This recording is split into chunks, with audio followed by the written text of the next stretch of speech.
It's day 24 and you're still struggling. This does not just end because we're getting through our days. What happens is we start to self soothe, and this is something that we have to become masters of in life. When we're going through hard times, we look to other people to save us, especially an ex, because they hold the power. They can reach in right now and tell us everything's going to be okay. It's all going to be fine, and we're going to feel that relief come over us. But now that you've gotten to this day, you've really said to yourself, I did it myself. I sat in the really uncomfortable places.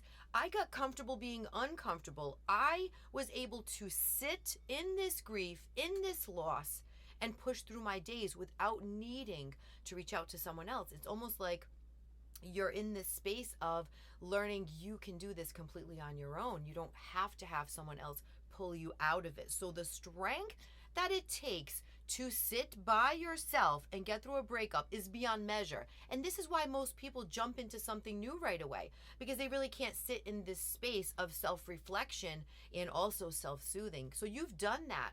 So now it's a really important time to start sitting with, who is this other person? Why didn't this work out?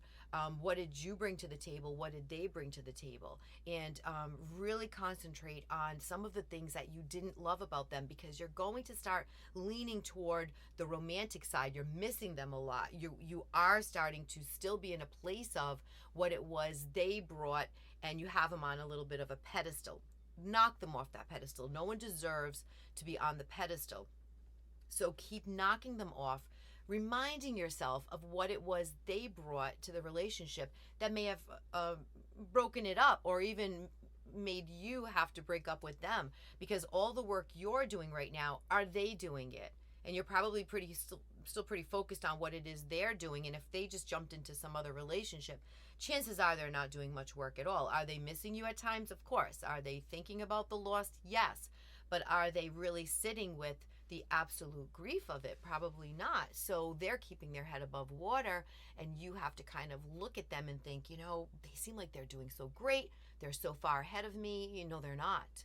No, they're not. They haven't done any work. So as you start to come out of this, really sit with the possibility of, when this is over, if you guys do get in contact, how much work was done and what kind of a risk do they still present to you? Because your ex is going to be a risk at this point.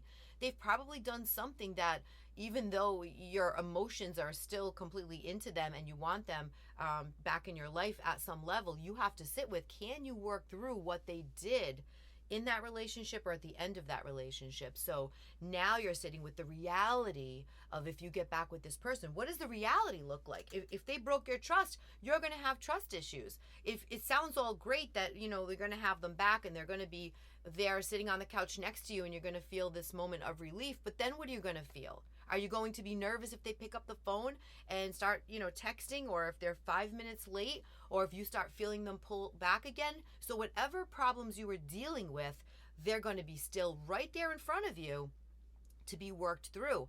Some are going to be able to be fixable, and others you may say to yourself, I've seen a lot in this person, and I don't necessarily know if I can actually get back in there.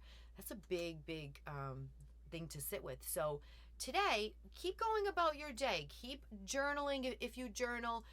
Keep sitting with a lot of what they were battling. It's okay to think about what it was your partner was bringing to that relationship. I know people may say, well, you shouldn't be concentrating on them or thinking about them. This is about you.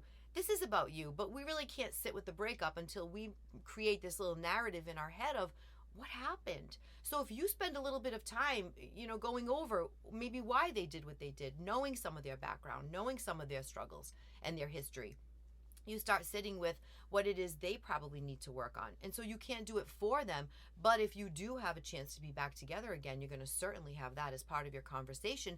And if you decide this is someone you don't want to have in your life anymore, these are going to be the reasons why you don't enter back into that relationship. So during the no contact, of course we're doing this for us. We are totally working on ourselves and getting ourselves to this healthy space. But it's more practical and more normal to say, I'm going to think about them too. You can't escape the thinking about what it is that they contributed, because you're thinking about being a couple, and you have to consider you and you have to consider them. And who are they to you now that the rose-colored glasses are a little bit off. Are they the same person you want back, or is this someone that needs a lot of work in order to get to where you're getting to? Because remember, you're doing the work. Are they? Time to think about that.